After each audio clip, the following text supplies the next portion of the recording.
Graça e paz. Que alegria, que honra. Honra estar nesse lugar, nessa conferência sobrenaturalmente maravilhosa. Ficar no cantinho ali escutando minha amiga doutora Edmeia ministrar, vendo o que Deus já está fazendo e já fez nesse lugar e o que fará através disso aqui. É uma honra para mim.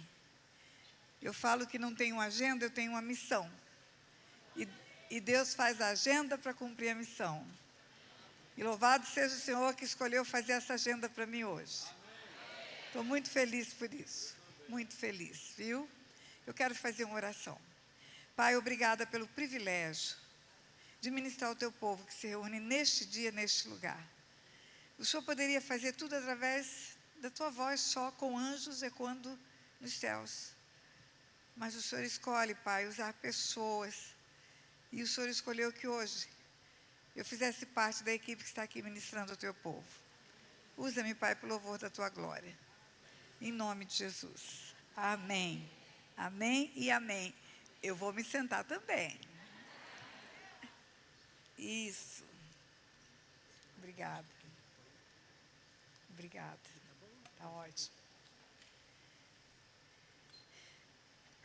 No começo dessa necessidade de ministrar sentada, eu ficava meio constrangida. Mas aí eu vi Jesus ministrando sentado tantas vezes, por que não eu também, né? E eu brinco, eu falo, se você se incomoda de me ver sentada, fecha o olho, só escute a minha voz.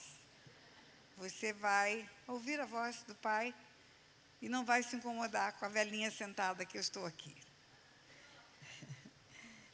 Queridos, Deus nos ensina que Ele não fará coisa alguma sem primeiro anunciar aos seus servos, os profetas. Não é porque os profetas sejam mais íntimos de Deus do que os outros homens que Ele usa na terra, com os outros dons. Mas porque os profetas são boca de Deus, arautos de Deus. Ele usa os profetas para falar pela boca deles e exortar e anunciar coisas futuras. E eu quero falar de um profeta aqui para vocês hoje. Você conhece a história sobremaneira, a história de profeta Elias. E tem um sentido escutar sobre esse assunto hoje e escolher esse tema hoje. E começa em 1 Reis 17. Então Elias, o tesbita dos moradores de Gileade, disse a Acabe, tão certo como vive o Senhor, Deus de Israel, perante cuja face eu estou, não vale nem chuva haverá nestes anos, segundo a minha palavra. A palavra foi do profeta. Mas esse profeta sabe onde ele está. Ele sabe quem é o Deus que ele serve, diante de quem ele vive. E ele diz, tão certo como vive o Senhor. E ninguém tem dúvida de que o Senhor vive. E perante cuja face eu estou, tão certo como o Senhor vive, como eu ando com Ele. Eu estou na presença dEle. E libera uma palavra profética. Não vai ter chuva e nem vai ter orvalho. Veio-lhe a palavra do Senhor dizendo, retira-te daqui, vai para o oriente, o lado oriental, esconde-te junto à torrente de Querite, fronteira do Jordão. Beberás da torrente, ordenei aos corvos que ali mesmo te sustentem. Foi, pois, e fez segundo a palavra do Senhor. O profeta, ele escuta as ordens do Senhor, não é uma sugestão, não, é um comando. Uma ordem do Senhor é indiscutível, não tem muita lógica. Vai para o Ribeiro de Querite? Não tinha muita lógica. Filipe vai para a estrada que liga Jerusalém a Gaza, vai fazer o que lá? O evangelho está bombando em outros lugares. Mas ali era o lugar onde o profeta seria um instrumento nas mãos de Deus, para fazer algo no seu tempo, para ficar registrado aqui para nós, para que pudéssemos hoje fazer essa avaliação da história e a aplicação dela na igreja. Foi, pois, e fez, segundo a palavra do Senhor, retirou-se e habitou junto à torrente de Querite, fronteira do Jordão. Os corvos lhe traziam pela manhã pão e carne, como também pão e carne ao anoitecer, e bebia da torrente. É muito interessante essa história, você pensa, corvo trazendo pão e carne, É um milagre, ou milagre atrás de milagre, a história de Elias. Mas Elias era um profeta que conhecia a lei. E ele sabia que o corvo era um bicho imundo. Ele sabia que quem tocasse num bicho imundo ficaria imundo até a tarde. E eu tenho certeza que esse corvo não fritava essa carninha para trazer para ele, não. O corvo matava uma presa, comia uma parte e levava uma parte para Elias. O profeta passando por uma prova, o profeta passando por um vale, o profeta passando por um tempo de sequidão, mas cumprindo o que Deus mandou fazer. Ou, muitas pessoas pensam que quando o profeta está no centro da vontade de Deus, está tudo, absolutamente tudo maravilhoso. Só flores. Não é bem assim. Não é bem assim. Passados dias, a torrente secou, porque não chovia sobre a terra. Então veio a palavra do Senhor dizendo: dispõe-te, vai a Sarepta, que pertence a Sidom, e demora-te ali onde ordenei. Há uma viúva que lhe dê comida. Primeiro um corvo, um bicho imundo, depois uma viúva e um órfão, uma viúva pobre. Elias era profeta, ele conhecia a lei. Ele sabia que os homens é que têm que cuidar dos órfãos e das viúvas. Mas Deus o coloca debaixo da proteção de uma mulher pobre, viúva, com um filho. Quantas vezes eu perguntei: por que isso, pai? Seria humilhação? Não. Esse profeta vive na presença de Deus. Ele não precisa ser humilhado. É uma prova. Você vai ter que enfrentar batalhas quando você se torna a boca de Deus na terra. E você vai encontrar uma oposição do inferno. Tudo que o diabo quer é calar sua voz profética. Tudo que o diabo quer é que você fale aquilo que o povo quer ouvir, aquilo que é agradável aos ouvidos, que é muito bom para o ego. Hoje mesmo eu tive notícia de uma publicação me chamando de herege nas redes sociais. É desse jeito. Profeta que não tem oposição do inferno tem que se preocupar. Ele tem que se preocupar, porque tem alguma coisa que está agradando o inimigo. Então ele se levantou e se foi a Sarepta. Chegando à porta da cidade, estava ali uma mulher viúva apanhando lenha. Ele a chamou e lhe disse: traze-me, peço-te uma vasilha de água para eu beber. Pediu. Indo ela buscá-la, ele a chamou e lhe disse: traze-me também um bocado de pão da tua mão. Ela respondeu: tão certo como vive o Senhor teu Deus, nada tenho cozido. Há somente um punhado de farinha numa panela, um pouco de azeite numa botija. E vês aqui, apanhei 2 cavacos e vou preparar este resto de comida para mim e para meu filho. Comê-lo-emos e morreremos. Sabe o que significa isso? É uma mulher sem esperança, acabou a esperança dela. Deus coloca o profeta na casa de uma pessoa que já não tem mais esperança. Numa terra estranha. Sarepta é na Síria. Coloca numa terra estranha ele como estrangeiro, na casa de uma viúva pobre, que não tem mais esperança de nada, só espera a morte. Ele entra naquela casa para ficar guardado, separado, escondido. Elias lhe disse: não temas, vai e faz o que disseste, mas faz dele para mim um bolo pequeno. Ou seja, faz um pedaço só para mim. Um bolo pequeno, traz-me aqui fora, depois farás para ti mesmo e para teu filho. Vamos dividir o que você tem. Porque assim diz o Senhor Deus de Israel: a farinha da tua panela não se acabará, e o azeite da tua botija não faltará, até o dia que o Senhor fizer chover sobre a terra. Ele tem certeza que a chuva virá. Ou ele está em tempo de sequidão. Mas o profeta sabe que esse tempo não dura para sempre. O profeta sabe que esse tempo é temporário, passageiro, circunstancial. Porque o propósito de Deus é maior do que circunstância. Aprender a passar pelas circunstâncias, passar pela prova, dando glória a Deus. Ainda que eu entre pelo vale da sombra da morte, não temerei mal algum, porque tu estás comigo, estás comigo, estás comigo. Vai fazer você suportar o tempo da prova. E ainda que a figueira não floresça, não haja fruto na vida, você vai se alegrar no Deus da sua salvação. O coração está batendo, não terminou a história, então ela não acabou. E vai chegar no lugar onde Deus disse que chegaria. Foi ela e fez segundo a palavra de Elias. Assim comeram ele e a sua casa muitos dias. Da panela a farinha não se acabou, da botija o azeite não faltou, segundo a palavra do Senhor, por intermédio de Elias. Depois disto, adoeceu o filho da mulher, da dona da casa. A doença agravou e ele morreu. Era um órfão e uma viúva. Agora é uma viúva e uma criança morta. E olha a conversa. Então ela disse a Elias: que fizer o homem de Deus? Vieste a mim para trazer minha memória a minha iniquidade e matares o meu filho? Essa mulher entende de iniquidade. Ela sabe que iniquidade é uma raiz de pecado geracional que por 4 gerações pode trazer consequência. Que é uma diferença entre iniquidade e pecado. O pecado dela gera uma iniquidade que vai gerar para o filho a morte. Porque Deus diz: visitarei a iniquidade dos pais nos filhos. Já havia a lei, todo mundo já conhecia. Ela não, mas parece que sim. Quando ela diz: pela minha iniquidade vai visitar o meu filho. Criança, por que criança morre? Por que criança adoece?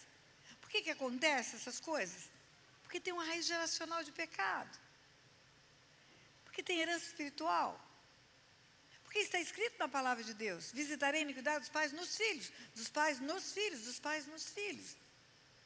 E essa mulher agora está aflita, porque ela sabe que tem erros cometidos na vida dela, e ela pensa: está trazendo à memória o meu pecado e vai matar o meu filho?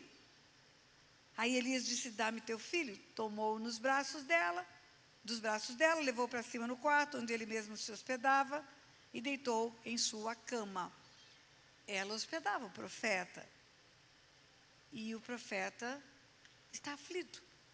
Porque ele diz: então clamou o Senhor e disse-me: ó Senhor meu Deus, também até esta viúva com que me hospedo afligiste, matando o filho? Até, língua portuguesa, o Senhor afligiu a mim, afligiu até a ela. O Senhor tem me afligido?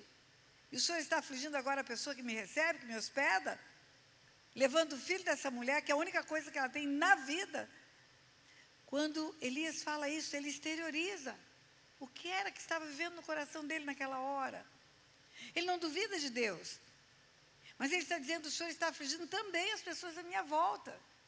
Eu entrei nessa casa, essa mulher está me sustentando, e agora, porque ela está me sustentando, ela também está sendo afligida. Ou seja, chega uma hora, o profeta não sabe aonde está a prova e aonde está o ataque do inimigo. Isso é normal na vida de um profeta. Na hora que a batalha fica muito difícil, na hora em que tudo parece cair ao nosso redor, a gente tem dúvidas. Como tem dúvida, pastora? Tem sim. Eu quero te lembrar João Batista. João Batista, profeta de Deus, nascido para anunciar a vinda do Messias. João Batista nasce para isso. Quando Zacarias estava no templo, que o anjo visita Zacarias e fala que o menino nasceria para anunciar a vinda do Messias.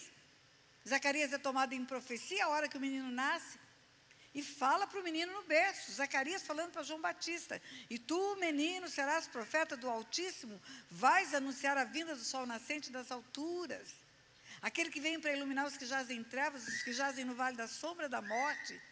O pai profetizando o filho: você vai anunciar a vinda do Messias, é você que vai anunciar. E assim foi. E o menino cresceu, cheio do Espírito, estava escrito desde o ventre da mãe. Ainda no ventre de Isabel, quando Maria vai ao encontro de Isabel, João Batista, no ventre da barriga, salta de alegria. Ele sabia que era o Messias, que ele veio anunciar, que estava na outra barriga, era barriga com barriga. Ele sabia que era o Messias. Ele sabia antes de nascer, dentro do ventre ele sabia. E depois que ele nasce, ele vai para o deserto, é preparado. Quando sai do deserto, está no Jordão batizando, Jesus vem, e ele diz: vem aí o Cordeiro de Deus que tira o pecado do mundo. Vem aí o Cordeiro de Deus que tira o pecado do mundo. Ele diz: eu não sou digno de atar as sandálias. E quando Jesus vai ao Jordão para se batizar, para ser batizado por ele, ele fala: eu é que tinha que ser batizado pelo Senhor. Jesus fala: deixa por enquanto, importa que se cumpra toda a justiça. E justiça na Bíblia não é julgamento, é alinhamento com o céu, com a vontade de Deus. E aí quando Jesus é batizado diante de João Batista, a Trindade se manifesta na terra, o céu Vem uma voz do céu dizendo: este é o meu filho amado em quem me comprazo. O Espírito vem em forma de pomba ou como pomba. Uma rasante sobre Jesus para cumprir a profecia de Isaías 61. E o Filho está ali encarnado, a Trindade está na terra, no Jordão. É visível por todos, mas principalmente por João Batista, que está junto dele, derramando água na cabeça dele. João Batista sabe que é o Messias, porque a voz disse: é o meu filho amado. E depois disso veio a perseguição. Porque a voz profética é para confrontar o pecado. A voz profética é para abrir a boca contra o status quo, fora da palavra de Deus. A voz profética não é para dizer: este digo, vai casar com aquele bonitão lá. Este digo, vai ganhar uma caminhonete. Não é isso, não. A voz profética é para arrumar a casa, para confrontar o pecado. E João Batista, como profeta, vê Herodes, o governo, fazendo tudo errado e fala: adúltero, você está com a mulher do seu irmão. E vai preso por isso. E como profeta, sabe o que vai acontecer? Porque Deus não fará coisa alguma sem primeiro anunciar os profetas. Sabe que vai morrer decapitado, ele sabe. Ele sabe. E no presídio ele tem dúvida se ele anunciou o cara certo. Olha como o abalo, o sofrimento, a perseguição pode deixar um profeta confuso. Claro que pode. Não é que ele não sabe quem é Deus. Não é que ele não sabe que Deus vai fazer o que falou que faria. Não é isso, não. É porque o abalo, a estrutura humana do profeta existe. O profeta é homem, só tem um varão perfeito, o nome dele é Jesus, só. Diga amém. O profeta é um homem comum.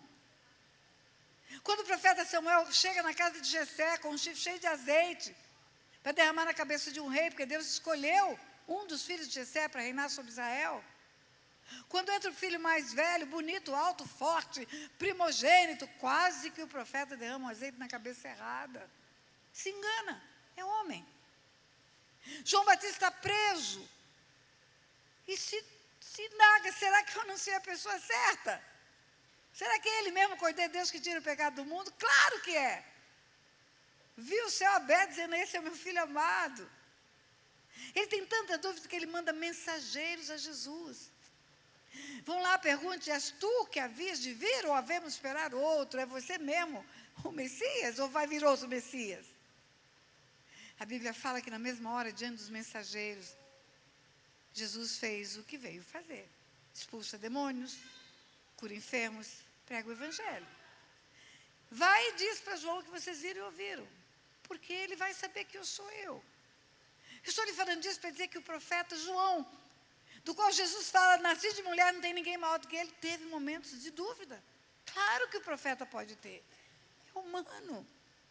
Claro que pode ser abalado. Claro que pode ficar confuso. Será que eu estou fazendo o que é certo? Porque a luta está sendo tão grande. Se eu estou fazendo o que é certo, por que eu não estou protegida? Porque Deus está provando o profeta. Você já viu forjar uma espada? Já viu? Enfia o ferro na brasa incandescente, no fogo, até ela ficar vermelhinha. Depois coloca ela sobre uma bigorna e bate o martelo, e bate o martelo, e bate o martelo, e bate o martelo para distribuir completamente as moléculas do ferro. Depois enfia na água para dar uma esfriada. De vez em quando o profeta tem um tempo de esfriar, vai para a água. Mas aí vai provar a espada, ela ainda está frágil em alguns lugares. Ela ainda precisa ser forjada. Ela ainda precisa ser endurecida. Se a tua força for pequena, não vai dar certo. Não vai dar certo. E aí enfia no fogo de novo. E bota na bigode de novo, e bate o martelo de novo. Até ela ficar totalmente segura de que vai virar e não vai quebrar. Os profetas são forjados, queridos. Eles são forjados. E aí, Elias fala: também até essa viúva com quem meus pés afligiste, ou seja, o Senhor está me afligindo, Deus. A mim e a ela. O Senhor já me deixou lá no Ribeiro de Querite, comendo da boca de um bicho imundo. Agora o Senhor me coloca na casa de uma viúva pobre e mata o filho dela. Por quê? Porque tem um propósito. Porque o poder de Deus precisa se manifestar na fraqueza. Ah, queridos, vou repetir, teve pouco aleluia. Porque o poder de Deus precisa se manifestar na fraqueza.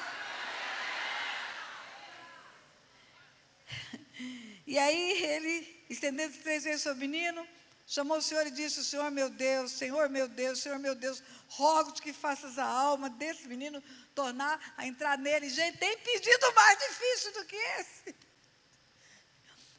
Você pede chuva, você para a chuva, você pede saúde, mas pedir para a alma entrar dentro outra vez.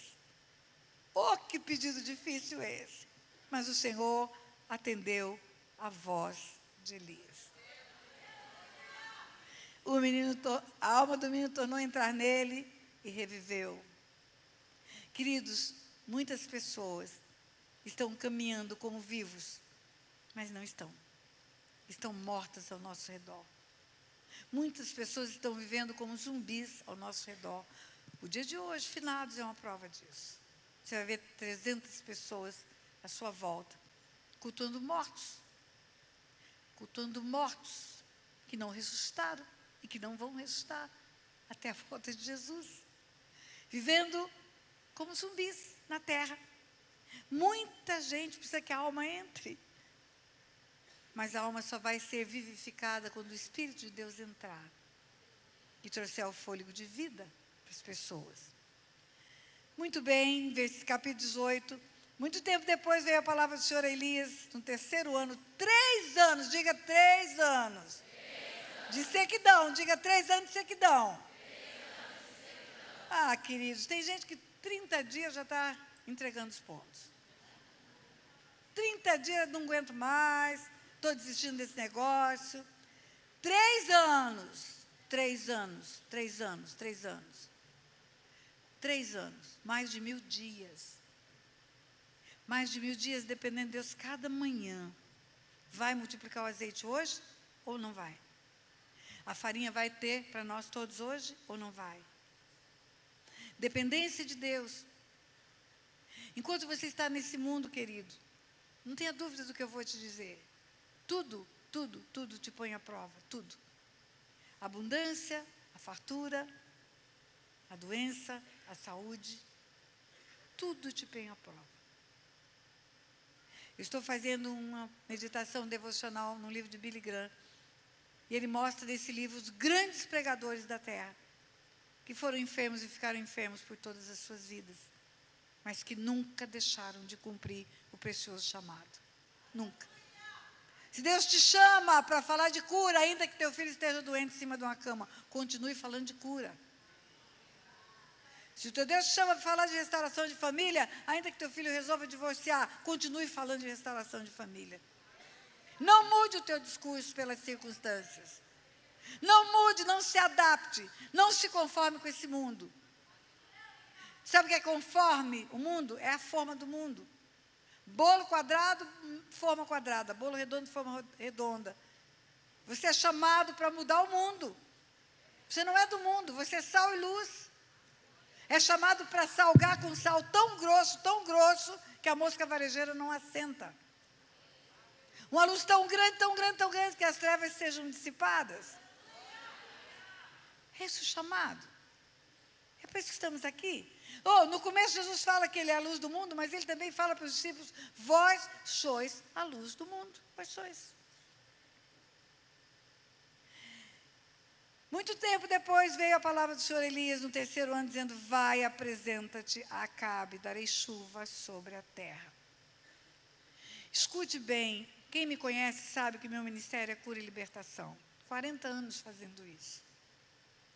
Estratégia de guerra, ela muda. Tem gente rodeando muralhas de Jericó até hoje. Para. Deus tem uma estratégia para cada tempo, para cada guerra, para cada batalha. Escute o que eu estou dizendo. Aprenda a ouvir a voz de Deus. Tem hora, é hora de retroceder e de fugir. Se esse moço não foge, Acabe e mata ele. Porque a perseguição era para matar todos os profetas. Se Davi não foge, Saul mata ele. Se José não pega o menino e foge para o Egito, Herodes mata ele. Quando Deus manda fugir é para você ficar vivo, escute o que eu estou te dizendo. Tem hora, é hora de fugir. Tem hora, é hora de guerrear. Tem hora, é hora de forjar a espada para a guerra. Aprenda a estar debaixo do centro da vontade de Deus. Debaixo da nuvem. Aprenda a andar debaixo dessa nuvem, porque se Ele for com você, você e Deus é maioria absoluta, querido. Vou repetir, você e Deus é maioria absoluta. Mas não vai guerrear aquele guerra que Ele não mandou você guerrear. Não faça isso. Sempre na dependência de Deus. Lembra Davi? Eu vou para a direita ou vou para a esquerda? Eu vou em frente ou retrocedo? Mas todo mundo está fazendo assim. Você não é todo mundo. Você tem um chamado pessoal, individual. E Deus tem um plano para a sua vida que não tem para ninguém. É João Batista que nasce para anunciar a vinda do Messias? É Sansão que nasce para livrar Israel do poder dos filisteus? Cada um tem uma história escrita. Davi diz: o Senhor estava tecendo os meus ossos no ventre da minha mãe e já sabia todos os meus dias. Não queira ficar imitando ninguém. Procure saber qual é o seu chamado. Qual é o seu chamado? Por que você está aqui? Talvez tenha um chamado anônimo, por que não? Não é todo mundo que é para ficar em holofote. Escute o que eu estou te dizendo. Lembra da menininha, empregadinha da casa de Naamã? Oh, aquela menina mudou a história. Mudou a história da Síria. Mas anônima, qual é o nome dela? Não sei. Aprenda a estar no lugar que Deus quer que você esteja, fazendo aquilo que Deus te chamou para fazer. Para de querer copiar os outros, para. Olha para quem está do teu lado e fala: para com isso. É.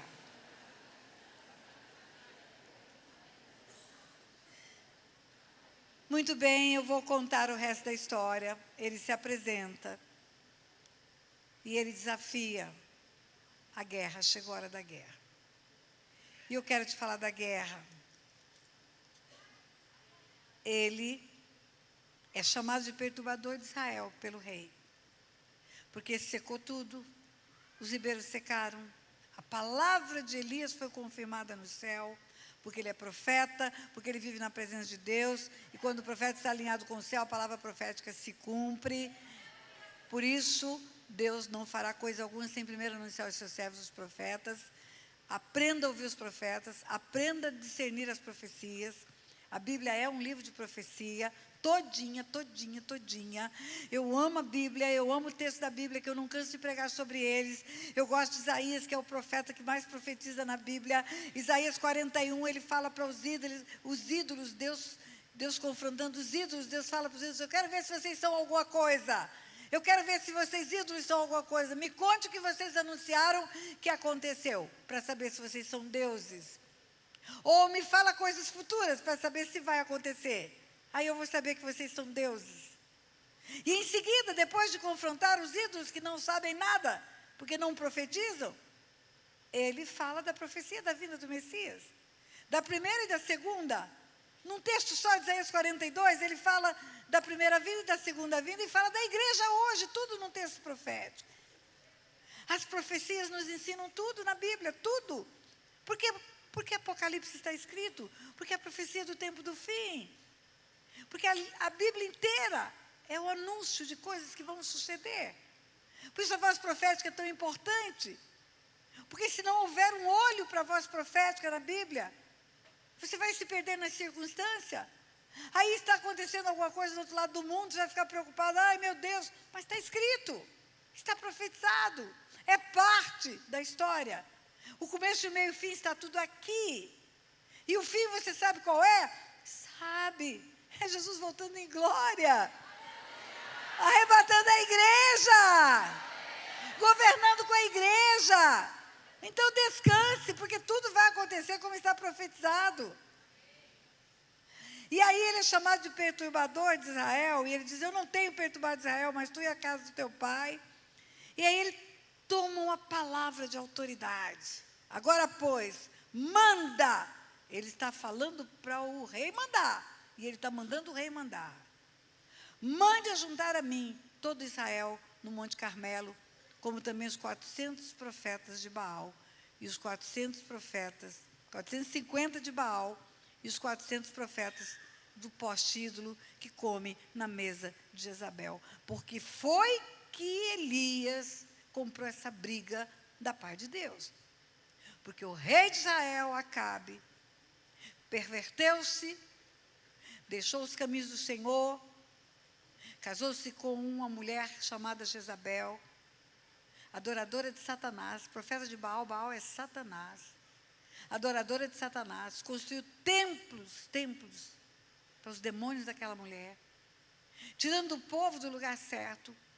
A autoridade espiritual é a cobertura de uma nação.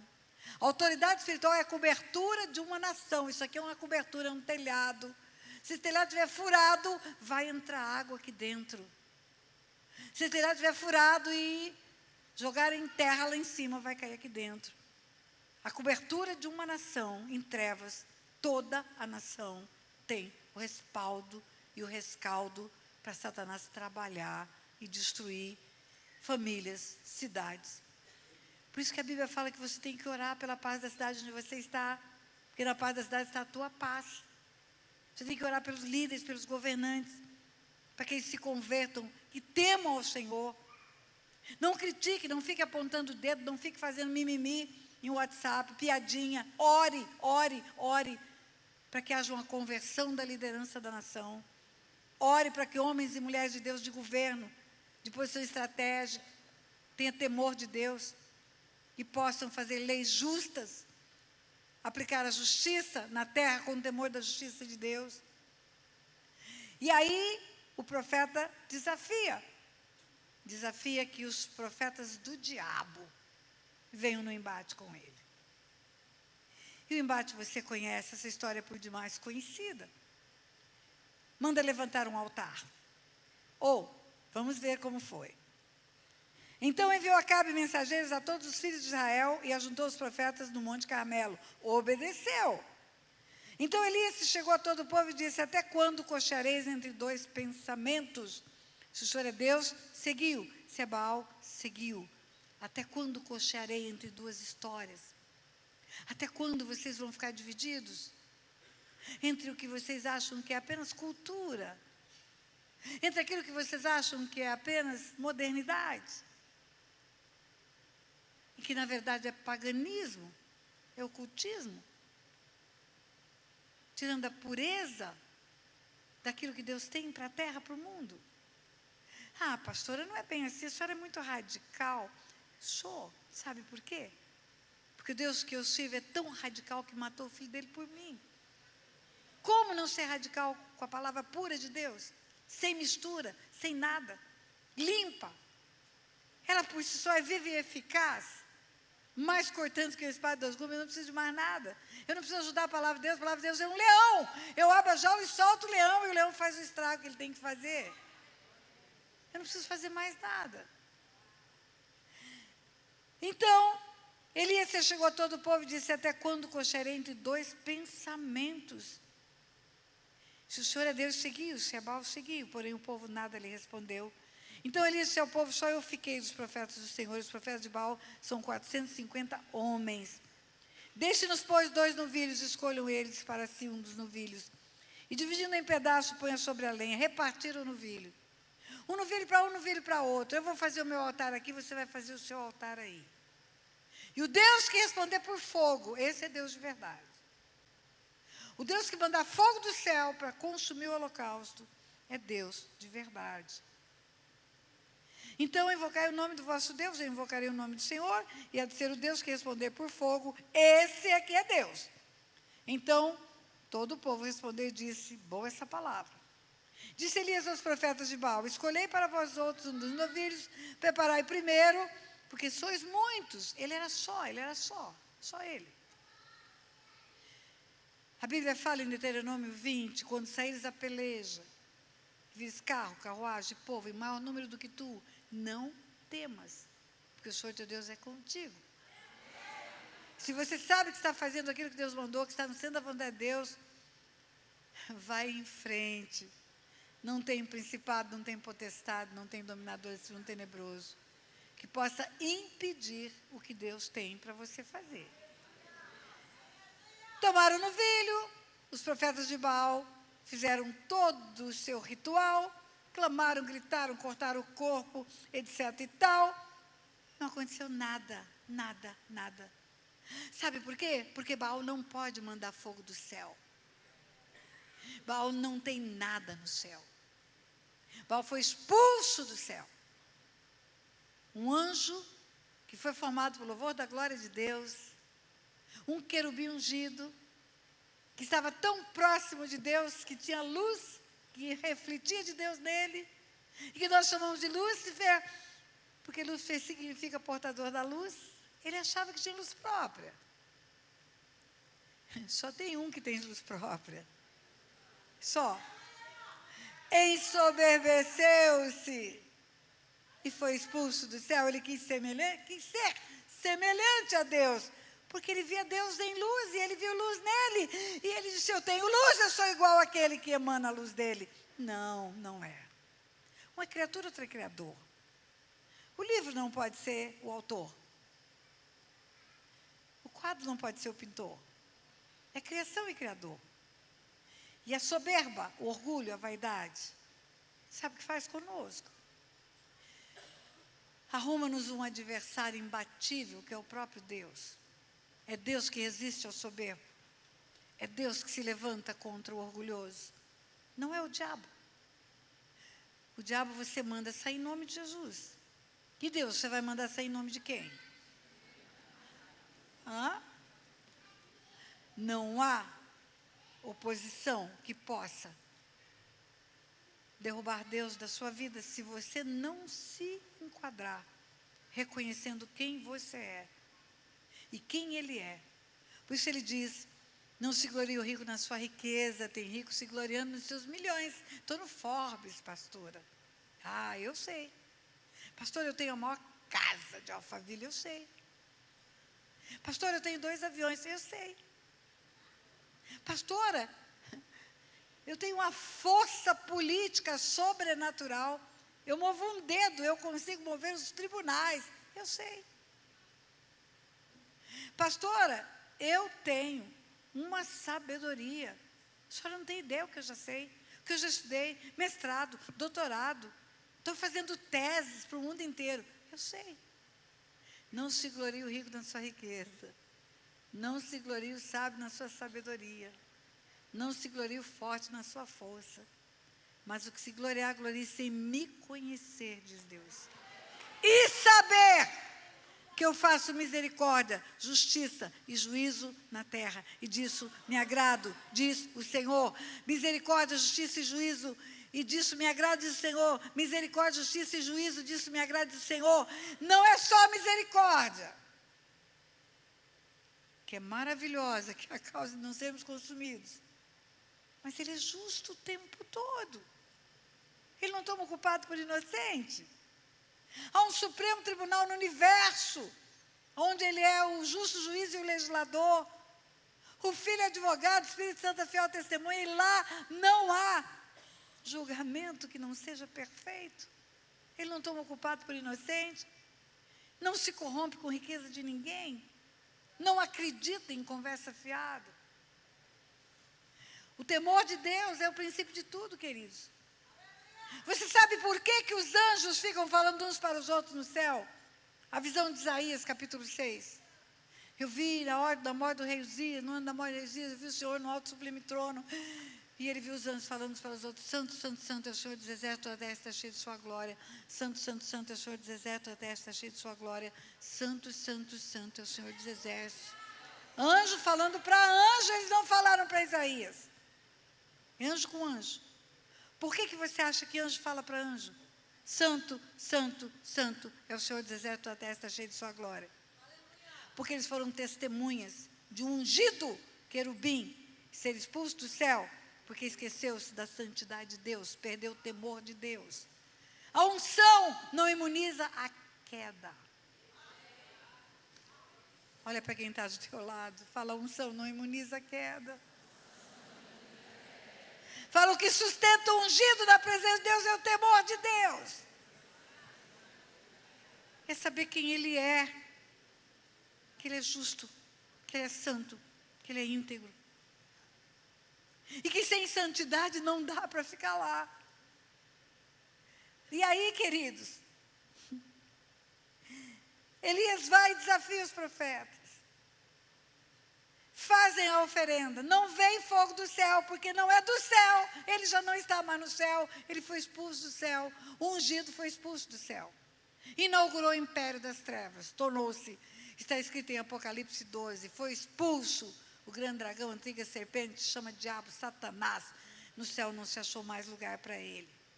Então ele não pode mandar fogo do céu, porque ele não está no céu. E não veio fogo do céu. Aí é a vez de Elias. Elias vai fazer o seu sacrifício. Mas não é só o fogo que precisa descer do céu.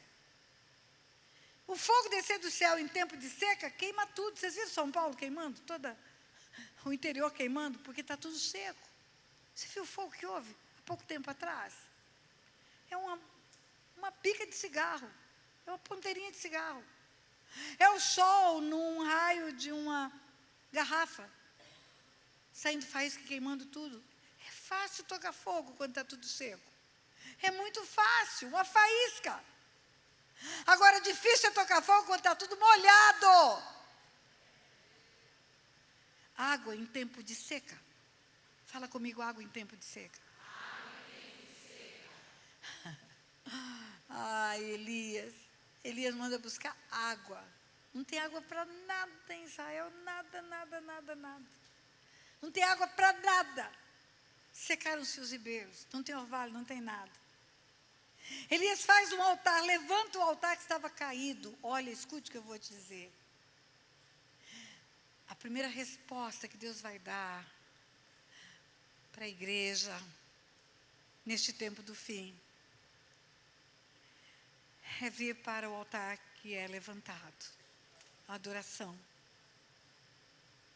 A adoração, queridos, é a única oferta real que nós damos para Deus.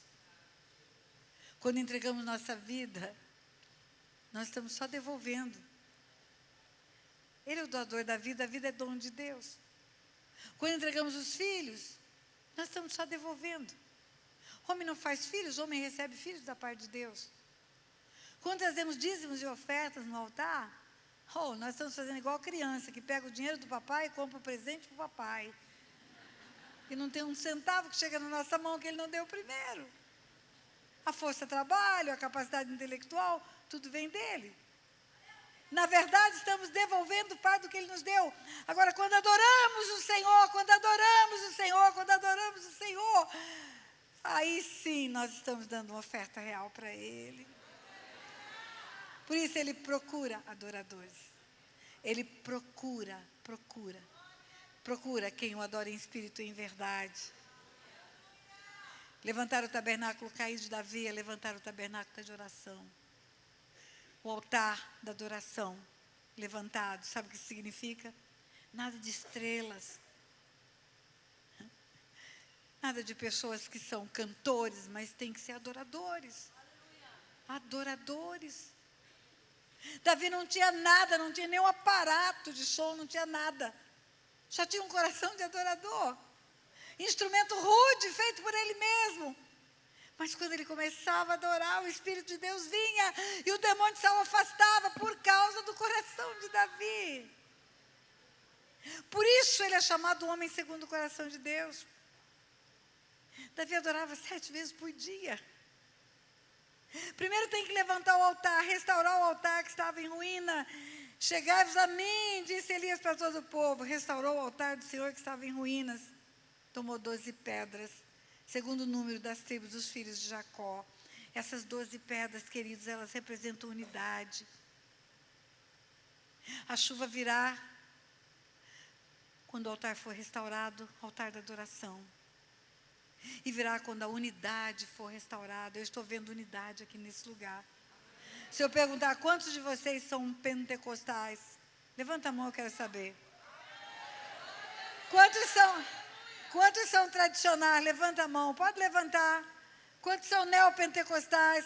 Não existe. Existe um corpo nesse lugar. Existe um povo que se chama pelo nome de Deus.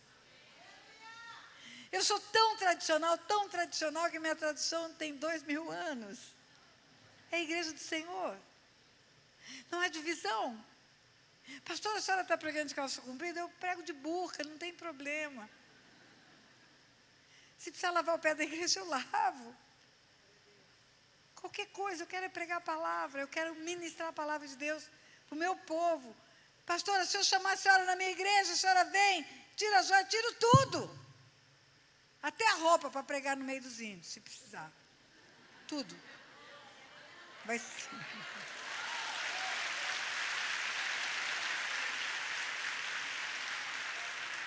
Diga unidade. É um só povo. É um só Senhor. É um só Espírito. Vai vir a chuva quando isso acontecer. Acaba a barreira, acaba a bandeira. Ah, vai vir a chuva, vai vir a chuva. Vai vir a chuva. E ele edificou um altar, amou a lenha, dividiu o novilho em pedaços, pôs sobre a lenha. E disse, olha bem, com aquela pedra edificou um altar, fez um rego. Ao redor do altar, tão grande como para semear 2 medidas de semente. 2 palmos, um rego d'água dessa dimensão. Você já jogou água na terra seca? Quando não está chovendo, quando fazem meses que não chove, joga água para você ver. Desaparece na hora. E desapareceu. Por isso ele falou, eu quero mais água. Vai buscar mais água. Eu imagino aqueles comandados dele batendo na porta. O profeta mandou buscar água. Água? O profeta enlouqueceu. Eu só tenho um golinho aqui, ó. É o restinho para dar para o meu filho. E ele tem que tomar um golinho de cada vez. Senão vai ficar com a boca rachada, seca. Às vezes eu molho um paninho só para pôr na boca dele. Minha senhora, o profeta mandou buscar água, porque vai vir chuva se a senhora entregar água. Alguém entendeu? Alguém entendeu? Alguém entendeu? Dá água em tempo de seca. É quando você não tem nada, acha que perdeu tudo, está tudo ruim, falta tudo, mas o que eu tenho eu vou entregar nas mãos de Deus. Eu vou entregar tudo o que me resta. 3 vezes, queridos, 3 vezes. 3 vezes até a água parar. Para ficar difícil o fogo queimar. Diga água em tempo de seca. Vai resultar em milagre. Diga água em tempo de seca.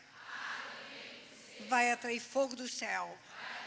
E depois do fogo, vem a chuva, a serôdia e a temporã.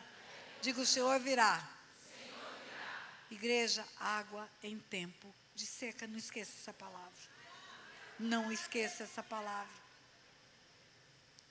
Meu marido estava no hospital enfermo. 20 dias de internação. 20 dias sem um diagnóstico preciso. 8 dias numa UTI. 8 dias esse moço passou por tudo que você possa imaginar. E eu, ali naquela UTI sentada, consegui que o médico de plantão me desse um espaço numa cadeirinha dentro de uma UTI por 8 dias. Cadeirinha, não é uma poltrona dessa não. 8 dias sentada naquele lugar. Mas 8 dias, meu marido morrendo naquela UTI. Meu marido dizendo, não aguento mais. Eu não vou aguentar. Um povo orando lá por trás, adorando. Dia e noite eu falava para ele, aguenta, vai acabar. Vai acabar. Vai vir a chuva. Aguenta. Aguenta. Deus tem promessa para nós. Fica firme. Fica forte. Nós vamos conseguir. Até que chegou uma música no meu celular. E eu botava essa música dia e noite no ouvido dele. Escuta bem. Se não der pra cantar, não canta. Se não der pra orar, não ora. Se não der pra andar, se arrasta. Só não pare de respirar. O exército precisa de você. E eu não vou deixar você morrer. Daqui a pouco a gente vai voltar pra casa.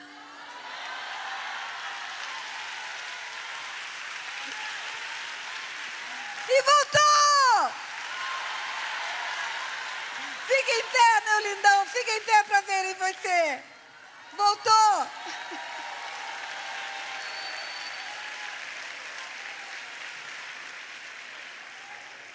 O que eu fazia? Eu adorava. O que eu podia fazer? Eu não sou médica, decreto de morte, então eu vou adorar. Eu vou botar no ouvido dele para ele adorar em pensamento, porque nem conseguia falar mais. Água em tempo de seca, queridos. Água em tempo de seca. Em todas as áreas da sua vida. Não esqueça que Deus é quem diz que é e que Ele fará o que diz que fará. Não esqueça. E aí ele diz assim: no devido tempo, para se apresentar a oferta de manjares, aproximando-se o profeta Elias, disse: ó Senhor, Deus de Abraão, de Isaque e de Israel, ficou sabido que tu és Deus em Israel, e que eu sou teu servo, e que segundo a tua palavra fiz todas estas coisas. Respondeu-me, Senhor, responde-me, Senhor, para que este povo saiba que és Deus, que o Senhor é Deus, e que a ti fizeste retroceder o coração deles. Então caiu o fogo do Senhor, consumiu o holocausto, a lenha, as pedras, a terra, e ainda lambeu a água que estava no rego. O que vendo todo o povo caiu com o rosto em terra e disse: o Senhor é Deus, o Senhor é Deus, o Senhor é Deus. Disse-lhe Elias: lançai mão dos profetas de Baal, que nenhum deles escape. E todos eles morreram. Mas o que eu quero mesmo pregar para você vai começar agora.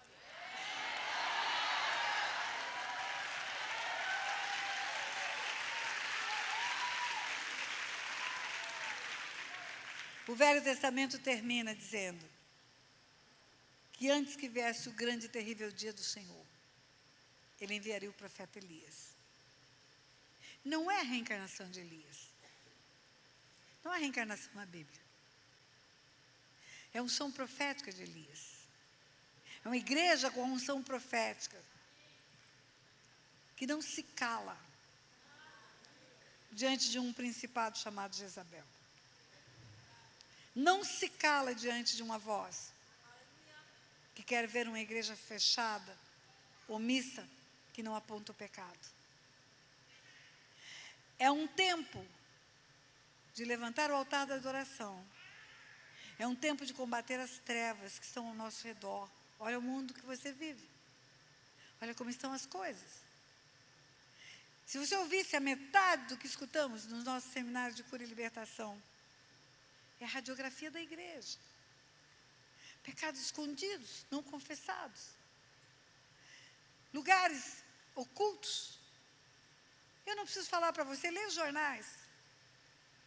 Existe aí um fuxico gospel que vai dizer o que está acontecendo. Não é?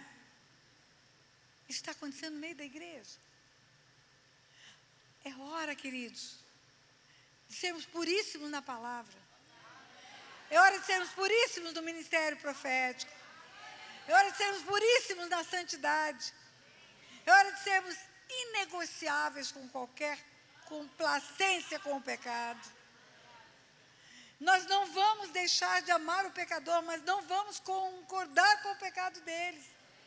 Nós não podemos completar a obra que Deus nos deu para fazer sem falar a verdade.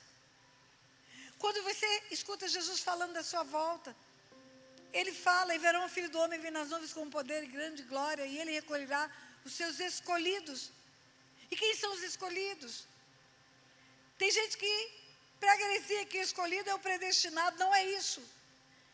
Os escolhidos são os limpos, os limpos, os limpos, os limpos. Os escolhidos, sabe quem são? Leia a parábola das bodas. Leia. Mateus 22, você vai saber quem são os escolhidos. Entram todos na sala do banquete. E no meio de todos entra um que não está vestido com vestes nupciais.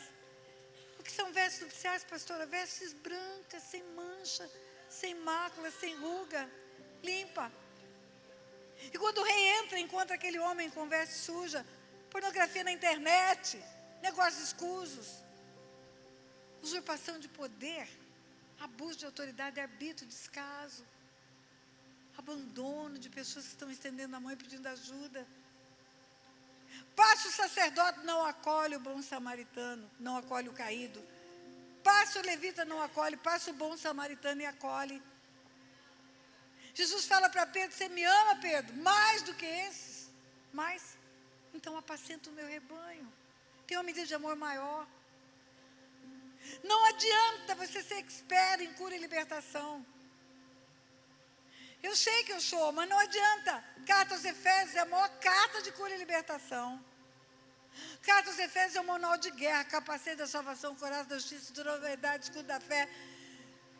Mas a carta de Jesus para as igrejas de Éfeso em Apocalipse: tenho contra ti que deixaste o primeiro amor.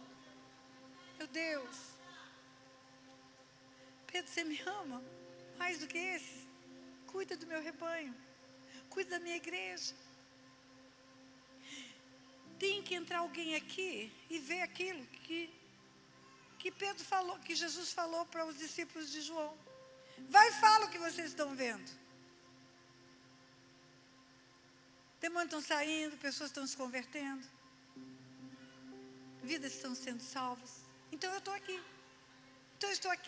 Eu estou aqui porque está acontecendo isso. É a igreja, é o corpo. Ele foi, deu autoridade, de lá confirma os sinais que emite pela palavra da igreja. E a voz profética da igreja tem que ser essa. Qual é a grande comissão? Ide por todo mundo e pregar o evangelho a toda criatura. Criatura. Ide por todo mundo e pregar o evangelho a toda criatura. Criatura é salva? Não! Quem crê e for batizado será salvo, senão vai ser criatura condenada. Ele veio não para julgar o mundo, porque já está julgado. Em Adão todos pecaram, todos foram julgados. Todos. Ele veio para salvar, está escrito em João 3,16. Que Deus amou muito de tal maneira que enviou o Filho para salvar o mundo. Não para que julgasse o mundo, porque o mundo já está julgado, condenado. Ide por todo mundo e pregar o evangelho a toda criatura. Quem crê e for batizado será salvo, vai se tornar filho de Deus. E o filho de Deus tem que ter sinal. Tem que ter DNA de Deus. Tem que ser igual ao papai. O Velho Testamento termina dizendo que antes que viesse o grande e terrível dia do Senhor, ele enviaria o profeta Elias para converter o coração dos pais aos filhos e dos filhos aos pais, para ele não ferir a terra com maldição. E eu digo mais, converter o coração dos filhos ao pai. Ao pai. Para que a terra não seja ferida com maldição. É tempo, igreja, de nós mostrarmos para o mundo quem somos. Puríssima, limpa. Entra o rei na sala do banquete. O homem está sentado. Mas ele não está com vestes limpas. As vestes estão sujas. O rei pergunta, como você entrou aqui? Amigo, ainda chama de amigo. Amigo, como entraste aqui sem veste nupcial? A Bíblia diz que ele emudeceu. Ele não falou nada. Por que ele não falou nada? Porque ele não tem desculpa. Ele ouviu todas as pregações. Tem todos os canais do YouTube para ele ver. Ele escolhe qual ele quiser. E aí o rei manda chamar os serventes. E manda jogar fora. No lugar onde há trevas e ranger de dentes, está escrito lá. É a parábola das bodas do filho do rei. E a última frase da parábola é: muitos são os chamados, mas poucos são os escolhidos. Não é um texto para falar de ministério. Não é um texto para falar de chamado profético ou de chamado pastoral, ou de mestre, que é o meu chamado. Não. É um texto para falar de vida eterna e salvação. Muitos são chamados, mas poucos são escolhidos para ficarem na sala do banquete e fazerem parte desse reino que está para chegar. Meu Deus, eu tenho dito onde eu prego que tem frases que foram terríveis na minha vida, terríveis, terríveis, terríveis. Frases que marcaram a minha história, marcaram, nunca esquece, nunca. Uma delas era essa, o Otto dizendo para mim: eu vou morrer, Tânia, eu não estou aguentando, não estou aguentando. Até hoje eu lembro da voz dele. Nós tivemos um filho. Quando eu ensino sobre heranças espirituais, eu falo o que aconteceu conosco. Uma criança nascida, 12 horas depois estava morta. Eu entendi porque morreu, como morreu o filho de Davi, por causa do pecado de Davi, e foi o Senhor que feriu a criança de Davi, e matou a criança de Davi, matou a minha também, por causa do derramamento de sangue na família, igualzinho. Mas que frase dura foi escutar aquele médico chegar para mim, depois que pegou minha criança do berço, e olhou para mim bem no meu olho e falou: teu filho está morto. Nunca vou esquecer a voz dele, nunca. Eu fui sequestrada no Rio de Janeiro, levada por bandidos drogados, armados, até os dentes, cheirando cocaína. Queriam me matar. Mata, não mata, mata, não mata. Eu lembro da conversa, lembro da voz, lembro de tudo. Eu tive câncer. O dia que eu chego com o resultado do médico, ele fala: arruma a tua casa que você vai morrer, igual a Ezequias. Estava magro, igual um cabo de microfone. Bem que eu estava bonitinha. Mas a minha resposta foi: se Deus quiser eu vou, se Deus não quiser eu fico. Deus não precisa de um câncer para me levar. E Ele me deixou. Estou aqui.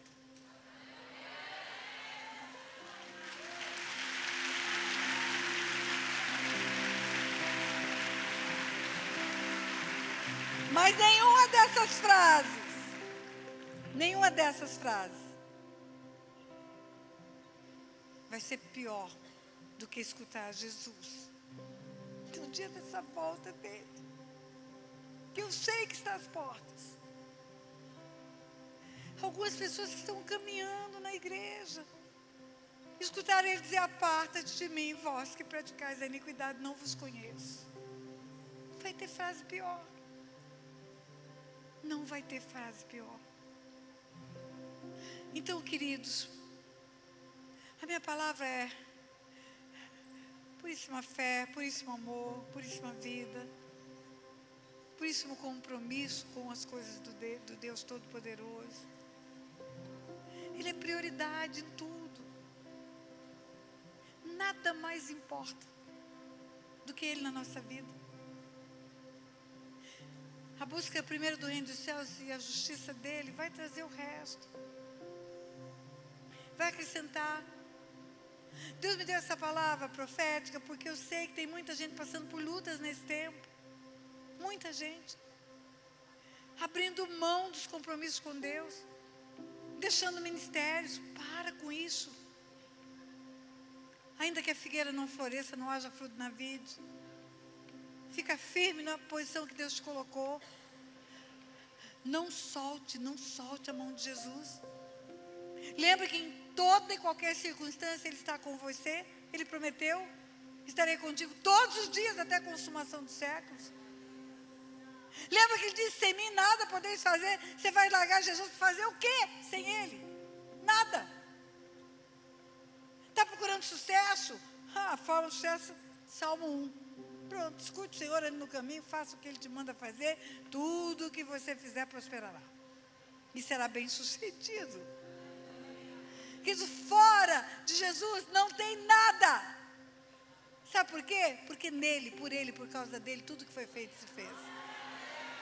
Uau, vou repetir. Porque por ele, para ele, por causa dele, tudo o que foi feito se fez.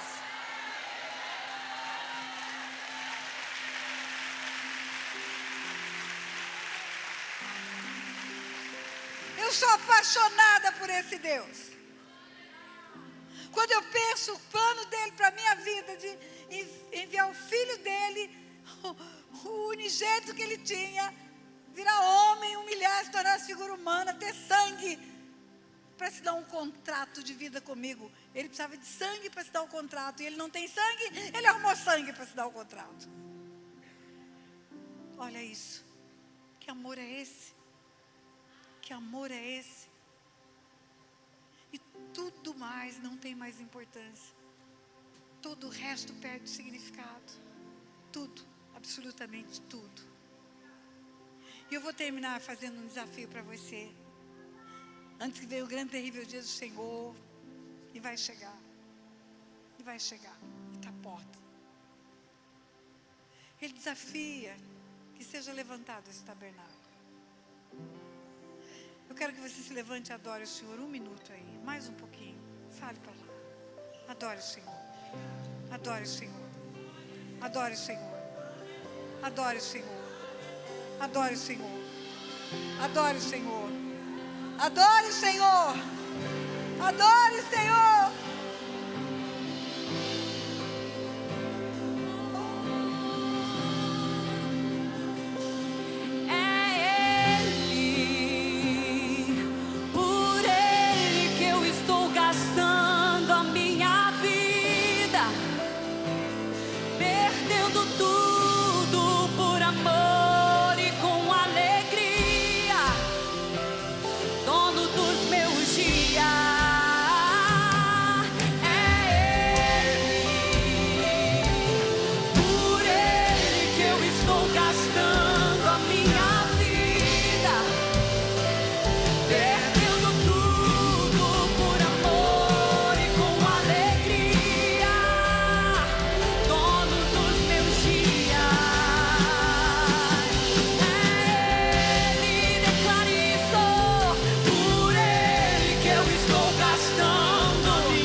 Sua recompensa, ele virá.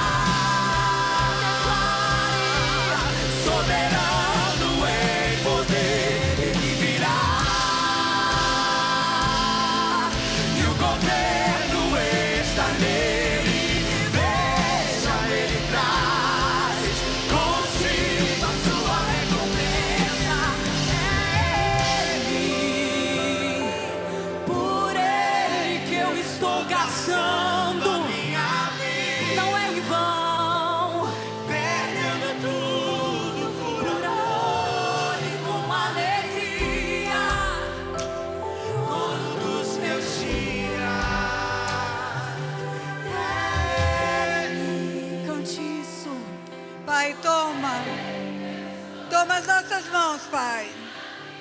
Leva-nos contigo, Senhor, do jeito certo. Nos exorta, Pai, quando estivermos fora do propósito. Nos anima, Pai, quando estivermos abatidos. Senhor, o Senhor é a razão de tudo em nossa vida. Senhor, não queremos nos desviar nem para a direita, nem para a esquerda. Queremos andar nesse caminho novo e vivo que o Senhor nos apresenta através do Teu Filho na cruz. Queremos conhecer a verdade que liberta, Pai. Queremos viver, Senhor, para ver a face do Senhor e junto com Ele, por toda a eternidade, Senhor, implantarmos esse reino sacerdotal que vai governar sobre a terra, Pai. Em nome de Jesus. Amém, amém e amém.